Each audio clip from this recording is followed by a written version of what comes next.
Hello, everybody. I'm Don Counts. Welcome into Fayetteville Public Utilities. I have our CEO, General Manager with us, and we're doing our monthly report. So we're going to go over some things that that we got going on. One thing that we just got through going on the radio about was about the work down Mulberry Avenue and the need for the steel plates, and it's very important for those. And let's go over it with the audience here.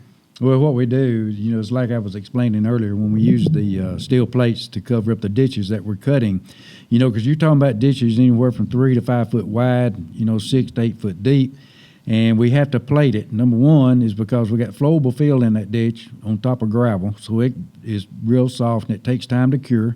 Same thing with concrete. So while it's going through its stages of setting up, we have to still plate it for safety of the pedestrians, all of our customers, the traffic, because you got some heavy trucks that run up and down the Mulberry Avenue or through the city of Fayetteville anywhere. So anywhere we do insertion valves or cutting taps, we have to plate it until everything gets set up. And, we don't like to have to plate it, but that's just the way it's got to get done to get traffic back in there after it all sets up.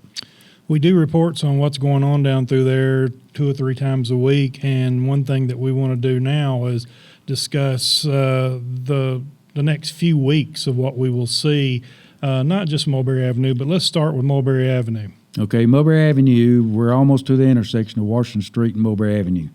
We're going to keep moving east, getting that line laid on the left side going east. And then once we get to the Cheval Highway, we will continue east out to the bypass and 64, where we have to connect another line. So we'll be installing some valves out through there, and then we'll be coming back after we get the new line tested and get all the back T-tests done after the pressure test, and then we'll come back and start hooking up services. So, it's a long process. It's aggravating. We know it is, but it's got to be done, need to be done for a long, long time. But it's going to improve so many things around the city of Fayetteville that everybody's going to see the difference, especially when it comes to fire protection, pressure, on service lines and those kinds of things. As you just kind of told why, but let's back up and punt and talk about how this project come along and why you're having to do all the things and what the benefits will be, which you mentioned some of those already. Well, the system is very, very old, and probably before our time on some of this line that was put in to this system, but it needs to be replaced. It's time. Over time, your lines fill up and those kinds of things, and it reduces. Like if you got an 8-inch, if you got buildup, it could reduce it to a 4-inch or a 5-inch, something like that. So everything that we're doing now is high pressure flow, replacing this infrastructure. Like I said, it's needed for a long, long time. The fire pressure protection around the square has improved tremendously. I can't wait until we do the flow testing again around those areas. And, you got something you can do your business with that we're all responsible for. We're responsible for providing good quality, safe drinking water. And you got other departments that's inside the city that's responsible for fire protection and all those things. Yep. Well, let's go on and talk about some of the other areas. You mentioned insertion valves being inserted. Maybe you can talk about what is an insertion valve and what's involved in putting those in. Well, right now, what we have, the maps that we try to go by that are so old, a lot of it's not accurate, and we're trying to get all that up to speed where it needs to be. We're going to be GPSing all the new infrastructure that we're putting in the ground, so you'll know exactly what you have. You can go out and turn several valves of what you think it feeds, and you can turn them, and it's not what you think it feeds. So the insertion valves is to give us isolation points throughout the city where, when we cut off something, number one, we're going to know where it's at and what it feeds. Number two, you don't have to have off 500 customers, where we might be able to isolate down to 20 or 30 customers. Now, this is only the first part of all this 3-year plan, so it's going to take time, and we still won't have all the city done within 3 years, but the majority of the city improvements on the water infrastructure and what we've been doing in the past on the wastewater will be improved tremendously. This concept of the valves cutting off and all that, I guess, even though they're two completely different beasts, you have the same process in gas and electric. That is correct. And, it's the switches on the electric. You got gas valves on the gas. You got water valves plus insertion valves that we're installing on the water. But, at the same time, I remember back in 2007 when we had the big leak and the tank went dry. And every time we tried to isolate a part of it to find a leak, you didn't know if you was turning the valve on or if you was turning the valve off. And, I was out there working all night long trying to figure that out, and you can't figure it out because it's all underground because you can't see it. But, we need to get away from that stuff and get it done correctly. So the future is this new product that you're putting in the ground will be GPS and mapped, so 20, 30, 40 years down the road, we're going to know what we got. That is correct. Okay. That sounds good. Anything else? I know one other thing we want to talk about is Liberty Road, Old Lincoln Road, a lot of new conductor being built down through there, new lines. Yeah, we are. We're increasing the conductor size. We're moving it out of some of it really goes through a deep set of woods, so we're trying to get it more located out on the road so you can maintain it better. And, all these improvements will continue on and going almost all the way to the state line with a different circuit out of Park City. So it's just a lot of improvements that's going on that we've been having plans for about 20 years to 25 years. We've been working in other sections of the county as well as the city because, we keep trying to improve, upgrade, and have the power available that we need to a certain degree until we have to do substation expansions. We're looking at that too. So, we got forms that we're working with TVA for the last several months. I've been meeting with TVA to see what we can do to get some more delivery points inside Fayetteville or outside the rural community to be able to provide more power. As we celebrated 90 years of electricity this year, and I think in your board and in your vision, you have a 20, 30-year vision out with the electric when you're talking about new substations and things like that. I guess the grid is something that you have to constantly focus on to make sure it's up to par, and that's something you hear on the news all the time that maybe we're lacking overall, but we seem to be hanging in locally for sure. Yeah, we are. We've done a lot of improvements throughout the city on the electric side as well as some of the other system is the services that we offer. But, when you're talking about improving and replacing and purchasing, right now, a substation, depending upon where a 161 line's got to come from, you're talking 3 to 5 years out for TVA to get that in the planning stages. You're talking 3 to 5 years out if you go to buy a substation transformers right now. So it's not something that, like it used to be, you could order a transformer within 6 to 8 months to a year, you'll have a new substation transformer. But it doesn't happen that way anymore. So we try to keep everything that we can as far as in stock, the small items like poles, arms, conductor, those kinds of things. But, to start moving toward a substation transformer, we got to start looking at some sizes, see what's going to benefit the county or the city the most or everybody out in the entire community. And you got to manage your finances because none of that stuff is cheap. We're talking high dollar stuff. It's real high dollar. Everything's increased. It's increasing again, due to the tariffs and all that kind of stuff of what's going to happen there. So it's a challenging thing, and it's not just the large things; it's the small things too. Let's talk about fiber optics now, and let's talk about where we've been and then where we're going. What's your plans? Well, we're going to keep expanding as much as we can expand. I know that we are applying for another grant. I think that we got through the first step okay. We still got a couple more steps that we got to pass through. But as long as we can keep getting grant money to build more fiber, we're down in the rural area now, we're still building fiber.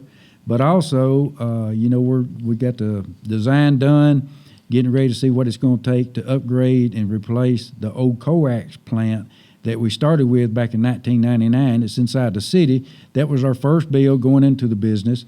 And so we'll be looking at trying to replace all that and get fiber to the home. Yeah, the old plant now coming up on 30 years old is just old technology. So the new technology is coming, and you just got to constantly keep upgrading across the board. It does, and it changes every day. The technology does. What we get in today, by the end of next week, it's obsolete. It's hard to get parts for. So, you got to keep day-to-day updates on all the new technology that's out there and what's available because it's always getting better, right? So, and that's what we're trying to do. Absolutely. All right. Let's talk about, I guess we can just go on and talk about stuff, but we're going to move on to our notes here. Harvest of Hope Food Drive, that's been around, I guess, your entire career, my entire career. Long time. And I know you're proud of what we do there. And I say what we do. We just set boxes out, and the public comes in and brings a whole lot of food in here. You've bought food yourself over the years, and people just bring it in. But we're going to start Harvest of Hope November 1st, which is next week. And we'll be bringing, you can bring non-perishable canned food items into our lobbies, and we'll gather them. It goes back to the warehouse, and then we take them to Good Samaritan Association of Lincoln County later on around Thanksgiving, and we do it around Christmas as well. So it's a really good program, and we really appreciate everybody's help who supports that. It's a great program for those in need, and we have a lot of people that lives in Lincoln County and outside Lincoln County that's in need, but we have a good community support that brings a lot of perishable items into the office down here that we get separated out to get to the right places. But please contribute, bring all your canned foods in that you can bring in, and I promise you we'll get them where they need to go. Absolutely. The Community Care Fund is a partnership again with FPU and TVA, and this year the combined contribution of $14,000 was awarded to the Huntsville Hospital Lincoln Health System Foundation to help purchase a mobile medical unit. You might talk a little bit how that came about. Well, what we found out, that group was trying to get a mobile unit, and actually my understanding of what this could do is take medical help to the rural community where you have folks that can't get into town to see the doctor. You have folks that cannot get treated to get in town to see a doctor, and this is supposed to help that providing medical assistance out in the rural community. Very good. Well, donations from the ribeye sandwich sale, we raised money for, we currently presented $3,000 to Clothe Our Kids, Crossroads Pregnancy Clinic, Fabulous 50s Foundation, and Hands of Mercy Outreach. And so that those ribeye sandwiches helped out four groups there, I think. So. Well, it's still a community support, and we try to give back to the community every time we do any kind of type of fundraising, and we was able to do that this year, giving back more. And so it's really paid off for the community support of buying the ribeye sandwiches. Yep, and that's all employees volunteered their time to cook and serve these thousands of sandwiches, and people love them, and it's been a blessing across the board for us to be able to then in turn help others. Yeah, next year is going to be a challenge because we're going to beat our record. It's going to be record, okay. So, all right. I'm just letting everybody know for employees. The people who buying the stuff and the people who are making it, yeah. All right. Assistance with heating costs as we're getting into heating season. We had free fall light up this year up until the end of this week for those who a little cold snap come around, but we have budget billing, and that will help people. We also have project help, which I've donated to since I've been here, and it's a good program for people in need that they can get that money through the Good Samaritan Association, and also I think from out at LIHEAP with the the low income home energy assistance program, and that's through South Central. So if you need more information about either one of those, you can contact Good Samaritan at 433-0260. And they're open Monday through Wednesday from 9 until noon. And they're at 208 Davison Street West.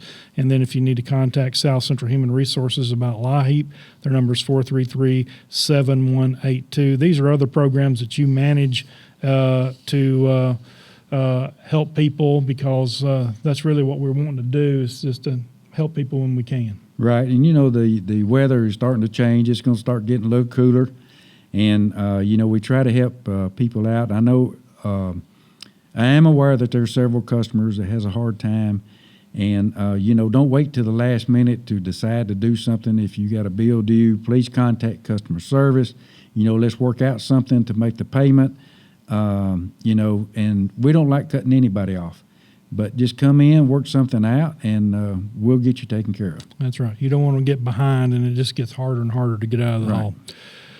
We've been doing some school visits. Last week we were at Ralph Askins. We were at Flintville doing the tabletop electrical safety for students, and the students over at Ralph Askins and Flintville too were just very key in on what we're doing there. We also participated in the Fayetteville Lincoln County Library's truck or treat, and that was more people than I've ever seen, Britt, in my life. People lined up getting candy and getting to see the truck, and the kids got to stand behind the little lineman, and it was a really great day, and makes you proud to work at FPU. Well, absolutely, that's the future, right? Yeah, so that's right. Try to get them recruited at an early age. That's right.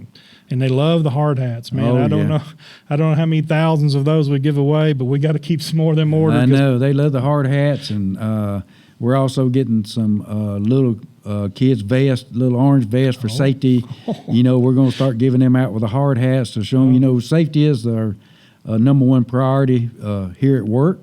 It's very, very, very important that, you know, we work safe to be sure that everybody goes home the way they showed up for work that day. Absolutely. That's a great idea.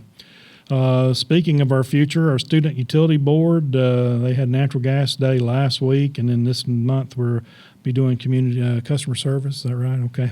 I didn't have that in.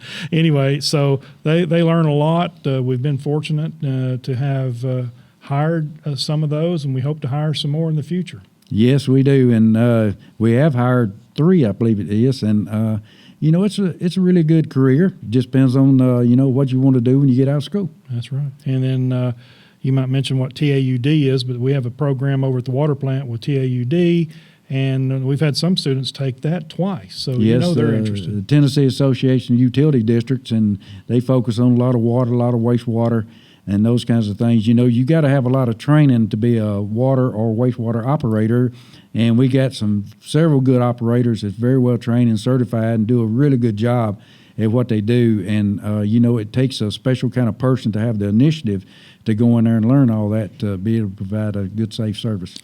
Something you and I haven't talked about on the record, but I know you've done some work over at the water treatment plant, added some membrane filters. Talk a little bit about what that's doing and what that is for our future. Well, what it can do, it can treat more water. And, you know, we pump a little over 2 million gallons a day. We can get up to 4, probably close to 6. But when we built the water plant, we designed that water plant for long term into the future. And once you go in there and you start adding some more membranes along with the trains, then you know you can get up to 8, a little better than 8 million gallons a day. So, you know, that's what we're looking and working toward, you know, to help out the entire community, Fayetteville, Lincoln County as a whole. But, yeah, we're looking forward to that over time, but the plant and everything was designed to be able to do that long term. Fayetteville, as you know, is built on rock. But, no kidding. But one thing we're blessed to have is the Elk River running right through the middle of it. So we're blessed to have plenty of water. And with this membrane filter system water treatment plant, we have very good water and a good system throughout as we're continuing to work on that. Yeah, we do. And it's like we was talking earlier, you know, new technology brings on a lot of different things, and it's just amazing of what technology can do. Absolutely. One thing about the water treatment plant, the water plant, it's a clean atmosphere, and even over at the sewer plant, it's a very high tech, very green. All handled by TDEC. You might talk a little bit about that. Well, you have to meet all the TDEC and EPA requirements. You know, especially when it comes to treating. Even though with Lee that runs the water plant does a tremendous job, got good employees out there at that plant. Dwight also does a good job running the wastewater plant. He's got some tremendous employees there, but you got to know what all the rules are. You got to know what the specs are when it comes to treating. The wastewater's got to be as cleaner before it goes back out to the river. And, you know, it's a long process that it takes a lot of initiative and patience to be sure it's done correctly.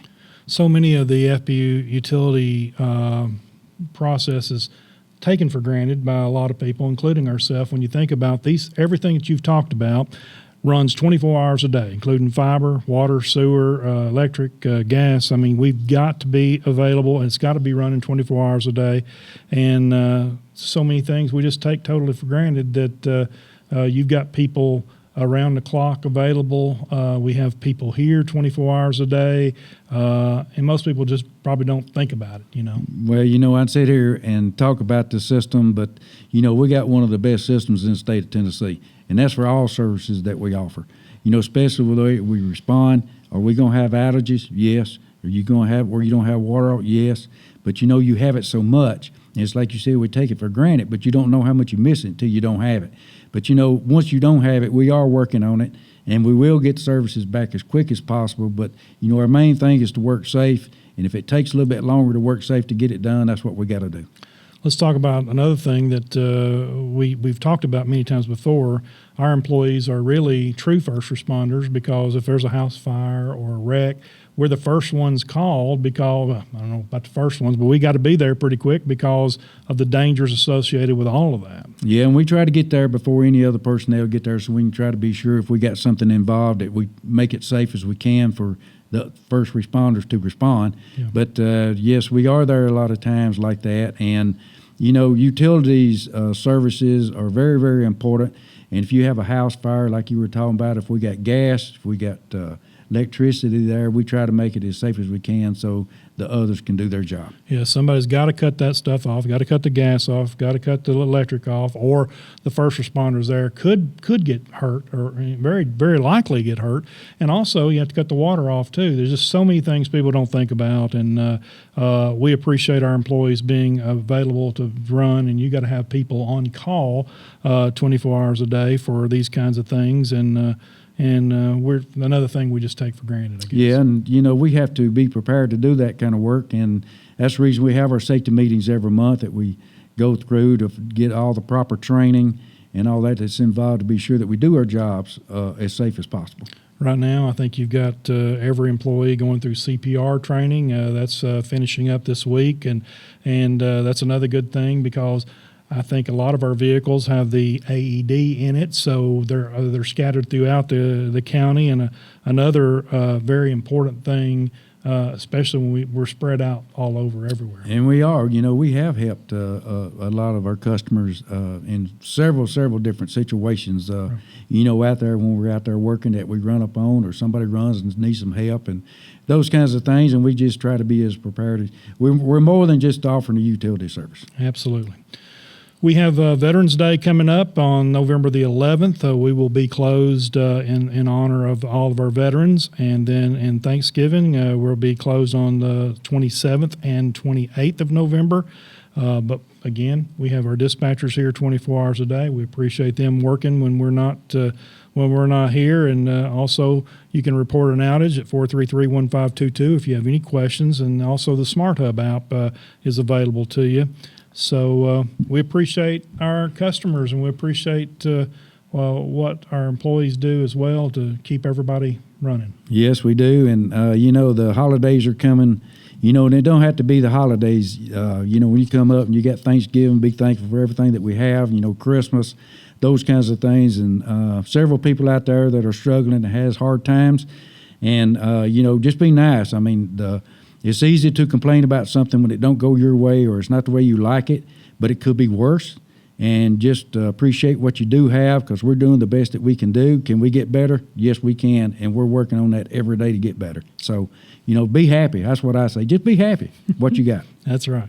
CEO, General Manager Britt Dye, we appreciate you. We appreciate FPU and all of Lincoln County, because we're serving all of Lincoln County and into some other counties as well. But again, thank you for keep letting us know what all is going on. And again, we have these updates on social media and on the radio 2 or 3 times a week, and so maybe really more than that. So just we're going to do our best to keep everybody informed on what's going on. That's right. We got a good group of employees. I wouldn't second to none as far as I'm concerned, but they're doing the best they can. They work hard. We all work hard, put in a lot of time to make it right for all of our customers. So just appreciate them, and like I said, be happy. Thank you for your time. Thank you for watching and listening here on Fayetteville Public Utilities, and we'll see you back in here next month.